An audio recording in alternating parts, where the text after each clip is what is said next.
Okay, so many students are asking regarding how to start the preparation of English grammar and composition systematically and in an organized way. یہ ایک بہت بڑا common problem ہے کہ students کبھی parts of speech start کرتے ہیں، کبھی سینٹینسز کرتے ہیں، کبھی کمپوزیشن پہ جاتے ہیں، but they are unable to get the proper and apt results. So I am here to respond regarding the same question. So first of all آپ نے یہ بات یاد رکھنا ہے کہ انگلش میں ہمارے پاس ایک گرامر ہے اور ایک کمپوزیشن ہے. گرامر میں ہمارے پاس آتے ہیں parts of speech and sentences. 50% جو گرامر ہے that is parts of speech and 50% جو ہے یہ سینٹینسز ہے. اینڈ کمپوزیشن کا مطلب یہ ہے کہ دیٹ از این اورل اور return expression. If you have something in your mind and you want to express it, so there are two ways. Either you have to write it down on page or on something else, or you have to speak it. اس کا مطلب یہ ہے کہ for example آپ کے mind میں ایک knowledge ہے یا something else is there and you want to express it. آپ کے مائنڈ کے اندر جو کچھ ہے دیٹ از سبجیکٹو. آپ نے اس کو ایکسپریس کرنا ہے تو ایکسپریشن کے دو طریقے ہیں. یا تو آپ اس کو لکھیں گے یا آپ بولیں گے. اس کو ہم پھر کمپوزیشن کہتے ہیں. سو گرامر میں ہمارے پاس 2 پارٹس ہے. The first one is parts of speech and then sentences. So بہترین طریقہ یہ ہے کہ آپ پہلے پارٹس آف اسپیچ کور کر لیں. Noun pronoun adjective adverb conjunction جتنی پریپوزیشن وغیرہ اس سب کو کور کرنا ہے. اس کے اندر جو سب پارٹس ہے پھر اس کو سینٹینس میں یوز کرنا ہے. اس کے جو ایررز ہے کامن ایررز ہے مسٹیکس ہے اس کو ریموو کرنا ہے ون بائی ون. جب آپ کا کمپلیٹ جو ہے پارٹس آف اسپیچ کور ہو جائے with examples with sub parts تو آپ پھر جائیں گے سینٹینسز پہ. اچھا ایک بات یہ ہے کہ اسٹوڈنٹس پوچھتے ہیں کہ واٹ اباؤٹ ٹینسز. سو اگر آپ پارٹس آف اسپیچ کور کریں گے تو ٹینسز آلریڈی جو ہے وہ ورب میں آتے ہیں. صحیح ہے. جب آپ کے پارٹس آف اسپیچ کور ہو جائے پھر آپ جائیں سینٹینسز پر. تو سینٹینسز کے ہمارے پاس 4 ٹائپس ہیں. The basis of structure. ایک ہمارے پاس جو ہے simple sentence, then we have compound complex and compound complex.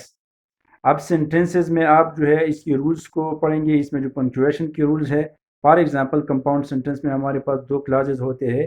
دونوں کلازز انڈیپینڈنٹ ہے تو اس کو ہم کون سے کنجنکشنز کے ساتھ ملائیں گے، پنکچویشن لگائیں گے یا نہیں لگائیں گے. جب ڈیپینڈنٹ کلاس پہلے آئے گا تو کیا رول ہے، انڈیپینڈنٹ کلاس پہلے آئے گا تو پھر کیا ہوگا. سو ان سب ڈائمینشنز کو آپ نے سمجھنا ہے. اس کے بعد ہے ٹینس سیکوینسنگ کہ ہم جو ہے پاسٹ انڈیفینٹ کے ساتھ پاسٹ پرفیکٹ یوز کریں گے. پریزنٹ کے ساتھ ہمیشہ پریزنٹ آئے گا. پاسٹ ٹینس کے ساتھ جو ہے دوسری کلاس میں بھی پاسٹ ٹینس یوز ہوگا. سو اس کو ہم پھر ٹینس سیکوینس سے کہتے ہیں. تو سب سے پہلے آپ نے کور کرنا ہے parts of speech with its sub parts and then examples and then removal of the mistakes جو سینٹینسز میں کامن مسٹیکس ہوتے ہیں. پارٹس آف اسپیچ کے بعد آپ نے کور کرنے ہیں سینٹینسز جو 4 ٹائپس ہے اس کے اندر بیسس آف اسٹرکچر. اس کو پھر جو ہے یوز بھی کرنا ہے ریٹن فارم میں اینڈ اورل فارم میں. اس کے بعد آپ نے جو ہے ٹینس سیکوینسنگ کرنا ہے اور اس کے بعد جانا ہے کمپوزیشن پہ. اب کمپوزیشن کا مطلب یہ ہے کہ آپ جو ہے گرامر کو سمجھ گئے، آپ نے پارٹس آف اسپیچ یاد کیے، آپ نے سینٹینسز یاد کیے. اب اس کو تو لکھنا بھی ہے ریٹن ایکسپریشن میں یا اورل ایکسپریشن میں بھی اس کو یوز کرنا ہے. تو اس کے بعد پھر آپ جائیں گے کمپوزیشن میں. سو یہ ایک بیسٹ طریقہ ہے. سو ہمارا جو سیشن ہوتا ہے اس میں بھی ہم اس طرح کریں گے کہ ہم پہلے پارٹس آف اسپیچ کور کریں گے، پھر سینٹینسز کریں گے ود ٹینس سیکوینسنگ. تو ہمارا جو گرامر کا پورشن ختم ہو جائے گا، وہ کمپلیٹ ہو جائے گا. اس کے بعد پھر ہم سٹارٹ کریں گے کمپوزیشن. تو اس میں ہم پھر ریٹن پریکٹس بھی کریں گے اور اورل پریکٹس بھی کریں گے.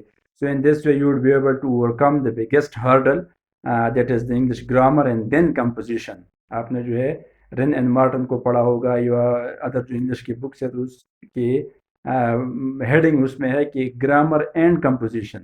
اس کا مطلب یہ ہے کہ grammars main parts of speech sentences آپ نے کور کر لیے. اس کے بعد جو ایڈوانس لیول ہے دیٹ از کمپوزیشن. مینس کہ آپ نے جو ہے اب اس کو یوز بھی کرنا ہے ریٹن فارم میں یا جو ہے اورل فارم میں. سو یہ ایک many students were asking same question. سو میں نے یہاں پر آپ لوگوں کو رسپانس دیا. سو آپ ہمارا سیشن بھی جوائن کر سکتے ہیں. آپ ڈائریکٹلی جو ہے واٹس ایپ پہ میسج کریں یا میں پھر فردر ڈیٹیلز دوں گا آپ کو. لیکن ہمارا طریقہ بھی یہی ہوگا جو میں نے یہاں پر ڈسکس کیا. Parts of speech, sentences, tense sequencing. اس کے بعد جو ہے پھر کمپوزیشن ہوگا. کمپوزیشن میں پھر ہم ریٹن پریکٹس اینڈ جو اورل پریکٹس ہے وہ کریں گے. لائیوز انٹرویوز ارینج کریں گے، اسٹوڈنٹس کے ساتھ 1-to-1 انٹریکشن کریں گے. تو اس میں وہ اورل اس کا پریکٹس ہو جائے گا اور ریٹن پریکٹس وہ پیج پر یا ٹائپنگ کر کے ہمیں سینڈ کریں گے اور اس کو ہم پھر ایوالویٹ کریں گے. تو یہ ایک بہترین طریقہ ہے کہ آپ کا انگلش کا جو گرامر بھی امپروو ہو جائے، لیکن اس سے گرامر سے امپورٹنٹ تھنگ جو ہے یہ ہمارے پاس کمپوزیشن ہے، تو ہم نے پھر گرامر کے بعد جو ہے کمپوزیشن بھی کور کرنا ہے. I have witnessed and observed کہ مینی اسٹوڈنٹس جو ہے وہ پیج پہ لکھتے ہیں، ڈائریکٹ کمپوزیشن اسٹارٹ کرتے ہیں، but they are unable to overcome the grammatical mistakes and then spelling mistakes, direction, phraseology, circumlocution, and then we have جو ادر ریلیونٹ کنسیپٹ ہے انگلش کے ساتھ، اس کو ہم پھر اوور کم نہیں کرتے، اس کو پراپرلی اس پہ کمانڈ نہیں ہوتا، تو پھر رائٹنگ اینڈ اسپیکنگ میں اس کو مسئلہ ہوتا ہے.